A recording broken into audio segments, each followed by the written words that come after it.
नमस्कार मैत्रिणींनो, कशा आहात? माझ्या या चॅनलवर तुमचं खूप खूप स्वागत. बाजारामध्ये आपल्याला इकडे तिकडे आता गाजरं दिसतात आणि गाजर म्हणलं की आपल्या डोक्यात पटकन विचार येतो तो म्हणजे गाजरचा हलवा. तर गाजरचा हलवा कसा करायचा याची रेसिपी आपण या ठिकाणी पाहणार आहोत. या ठिकाणी मी ही अर्धा किलो गाजरं धुवून स्वच्छ करून घेतलेली आहेत. त्यानंतर आपण या गाजराला स्वच्छ करून घ्यायचं आहे. गाजराचा मागचा मुळाचा भाग काढून झाल्यानंतर आपल्या खिसणीवर सर्व गाजरं खिसून घ्यायची आहेत. इथे आपली सर्व गाजरे खिसून तयार आहेत. तर अर्धा किलो गाजराचा जो खिस आहे तो या मेजरमेंटच्या वाटीनं म्हटला तर 2 वाट्या झालेला आहे. आपण आता हलवा करायला सुरुवात करूया. गॅसवर गरम करायला एक कढई ठेवलेली आहे. त्यामध्ये मी 1 चमचा तूप घालत आहे.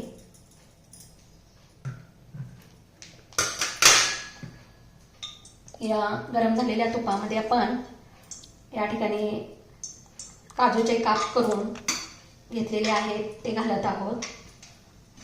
त्यानंतर हे बदामाचे काप घालत आहोत. या ठिकाणी चेरी आणि बेदाणे घालत आहोत आणि हे सर्व तुपामध्ये भाजून घेऊया. काजू, बदाम, चेरी, बेदाणे आपले तुपामध्ये भाजून झालेले आहेत. ते मी त्या ठिकाणी काढून घेत आहे. त्यानंतर जे राहिलेले तूप आहे त्यामध्ये आपण जो खिसून घेतलेला गाजराचा खिस आहे तो घालत आहोत.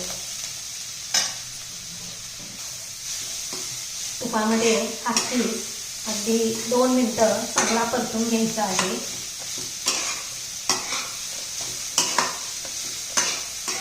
बघा, या ठिकाणी 2 मिनिटं आपला हा जो गाजराचा खिस आहे तो परतून झालेला आहे. आता मी या ठिकाणी 2 वाट्या गाजरासाठी 1 वाटी साखर घालत आहे. ही साखर या खिसामध्ये कंप्लीट विरघळेपर्यंत एकसारखं हलवून घ्यायचं आहे. आता या ठिकाणी आपली साखर याच्यामध्ये विरघळली आहे आणि साखरेचं पाणी या ठिकाणी आपल्याला दिसायला लागलेलं आहे. त्यामध्ये आपण ज्या वाटीनं साखर आणि खीस घेतला होता त्याच वाटीनं 2 वाट्या दूध घालायचं आहे. हे दूध घातल्यानंतर आपण याला थोडा वेळ झाकून शिजत ठेवायचं आहे. इथे जे दूध घातलेलं आहे ते दूध कंप्लीट याच्यामध्ये आटेपर्यंत आपण हा गाजराचा खिस यामध्ये शिजवून घ्यायचा आहे. या ठिकाणी तुम्ही बघू शकता की आपण जे दूध घातलेलं होतं ते यामध्ये कंप्लीट शिजलेला आहे आपला हा हलवा. त्यामध्ये आपण वेलची पूड टाकायची आहे. पुन्हा हलवून घ्यायचं आहे. त्यानंतर यामध्ये मी 1 चमचा खवा घालणार आहे.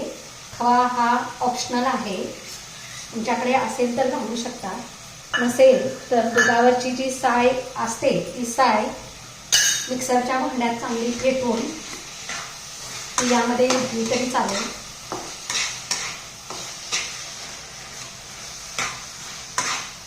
सर्व मिश्रण हलवून घ्यायचं आहे. इथे आपला